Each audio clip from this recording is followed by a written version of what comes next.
Hello folks, this is a 2013 Rav4. We're doing a rear wiper blade replacement. Okay, on this rear wiper blade, you notice that it doesn't bend all the way out in order for you to get this arm out. All right, because this arm has to bend out. There's a little secret cover over here.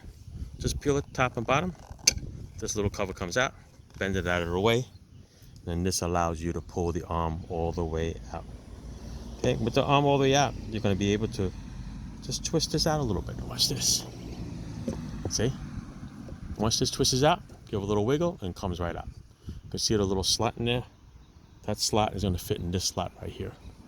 Okay, once you get your new one, you line up the little square there. This goes back in like that. This is going to snap in. Just listen to it. Like that. This comes in and put your cover back on. That's it. Case closed. All right, simple. Don't be afraid. It's just a cover. Okay, ciao.